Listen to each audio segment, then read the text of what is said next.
horrible. The future looks bleak. Remember our childhood to get us through the week. We're getting re-enthused. Back to the past and the things we used. We all know that our pasts were great, escaping the things that today we hate. Getting re-enthused, getting re-enthused, getting re-enthused, getting re-enthused. Hello and welcome to Re-enthused. Today we are taking a look at a machine we featured quite a few times in different ways, the FM Towns Marty, but this time instead of looking at the games we're actually going to look inside. The Marty is quite interesting because it's really the first console we based on PC architecture, but we'll get into all that. Apologies for any shadows. We're having a kind of mini heat wave in the UK at the moment, and if I put on more than one studio light I would probably evaporate. So here we go. It's quite easy to take apart the Marty. There are just 5 screws, so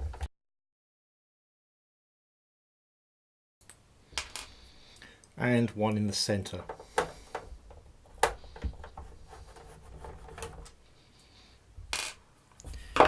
And they're all just normal Phillips as well, nothing special, so you just flip it back over and then this case just comes off. You see inside obviously is quite interesting. Now the machine itself, you can kind of think it's separated into 4 parts effectively. So underneath we've got the motherboard, which is basically a kind of enhanced PC motherboard. Then we have our CD over here, the floppy disk, because this did use 3.5-inch floppy disks because it was based on Fujitsu's existing FM Towns system. So to play some of the games you had to have a disk in to save or use for copy protection. And back here is the power supply. Now obviously because this never left Japan, this is a 110 volt power supply, so you need to use a step down converter if you're plugging it into 240 volt mains. And also these capacitors, they keep quite a lot of charge. Take it from me, you do not want to be hit by those too often, they do hurt. So what we can see first of all is this floppy drive, and you can, I imagine, make out this, which is the connector for the floppy disk, and that is a flat connector. So if you know about PC architecture, generally they use like a header pin arrangement where it's got big pins that plug into well, holes. This instead uses a flat system. I've got like one here so you can see it closer. So this is kind of something that makes replacing this drive a little harder. There's another thing as well. It's what we call a free mode drive. In Japan, rather than the standard sizes we use over here, they had an extra size. So effectively single density or double density discs over here would be 720k. Theirs could go slightly higher. And because of that, you have to have a drive that can handle the free modes. Obviously most of the ones you buy in Japan can, and quite a lot of Sony ones can as well, although they sometimes require modification to let them do it. So there's that, and also this connector. Now you can use this with one of the virtual floppy drives, but you have to have the right firmware and you have to get a converter for these. These do exist. We are currently trialing a PCB design which will be open source, so anyone can kind of make their own one. But that is something you want to think about if you're going to buy these machines, because this will almost certainly be dead. These drives do not survive. Sometimes if you're lucky it's just the belt underneath and you just have to replace it, but from owning 2 separate ones of these, because I've got the B variant as well, the second model, which is identical by the way, everything is exactly the same. There's all sorts of rumours about them having a higher processor speed and stuff, but they don't. They're identical apart from the shell, which is a darker grey. Yeah, so on both of those machines, the floppy drive was dead, completely dead. Could not get it working at all. I did find a replacement. I found a drive by a company called YE Data, and also Samsung drive as well, which with a few modifications worked as a replacement, but they've both got issues in how they fit in the case, so I need to find a perfect solution for that. So, well, let's just remove the drive. Again, it's just Phillips screws. These are slightly smaller ones.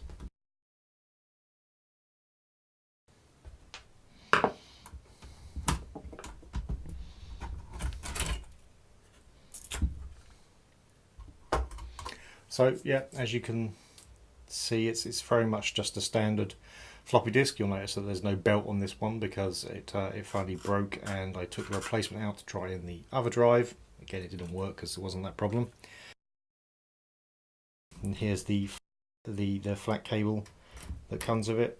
I'm not taking that one out because it does have a small problem with one end of it where it's the contacts coming up. I've got replacements, but you just not to take it out. I don't use this machine anyway. I use the second model just because aesthetically it's more pleasing. Yeah, on this side of the device, you can probably just see here where it's got like this silver here. Well, this is a Pcmcia slot, because this could take SRAM memory cards, and also there was a modem as well that would work with it. They just provide, the SRAM cards just kind of provide a type of storage, but there's no easy way to properly get it working. If we continue dismantling, we can take out the power supply. Now the power supply, there are two models of this, and this will again be something that you'll probably need to work on.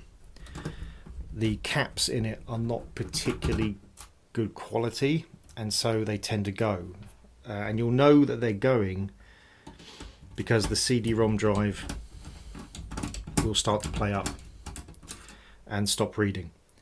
When I first got this one, this was the first one I got it from eBay. I'd never heard of the FM Towns at that point, so I was intrigued, obviously, with a machine that looked like a console, but from Fujitsu, which I'd never realised made consoles, and so I had to buy it. And when I got it, it wouldn't read any CDs at all.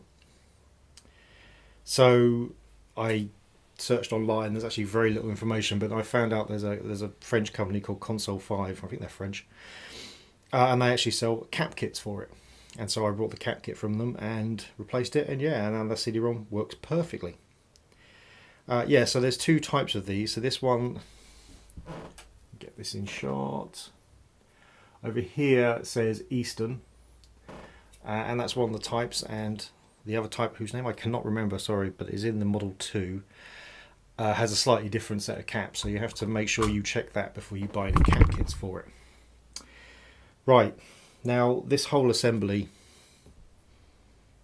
is connected, so what we'll have to do first is remove, that's it, try not to pull these from the wires, because that's generally the weakest point. And then after you get rid of the grounding cable here,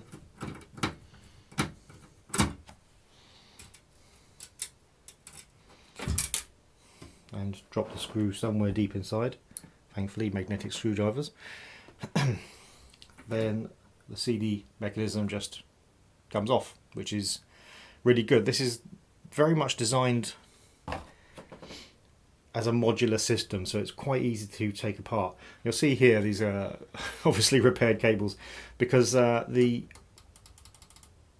tray door sensor had been broken on the model, and basically the seller had just wired the connectors together, which meant it always thought that the CD tray was closed, which was a shock when you're opening up the CD tray to reach in to get a disc, let me tell you. So we'll need to unplug that. There we go, and that will go over there. And then, well, then there are lots of screws, including this one here, which I have repurposed for my slung door system that I made. It works. It's not particularly pretty, but it works. It's based on the fact that it was literally the only micro switch I had at that point in time, so I designed my solution around that, which is always a good engineering trick. Right, so now we have quite a lot of screws to remove, so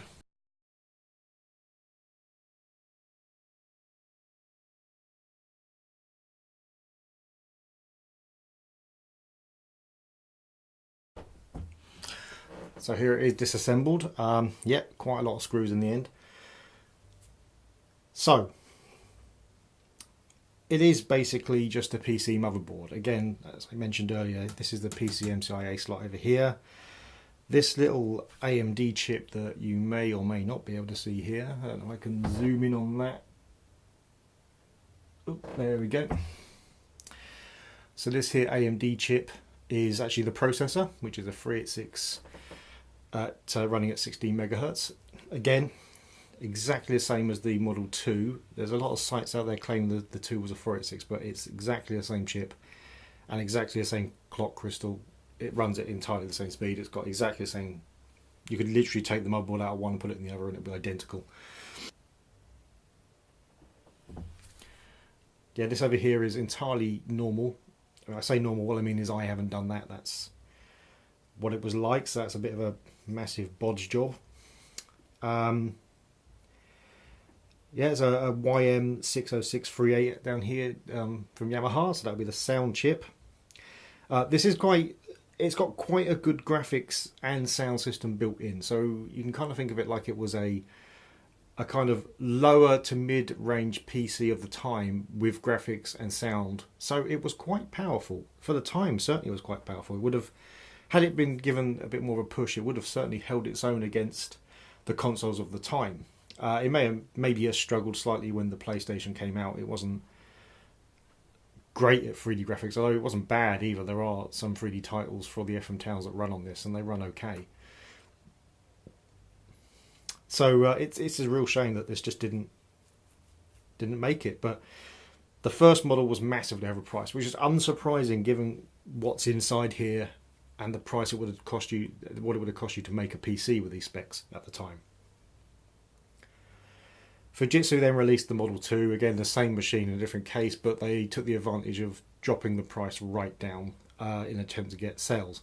And that worked, and sales started to pick up in Japan, but Fujitsu basically decided to back out at that point.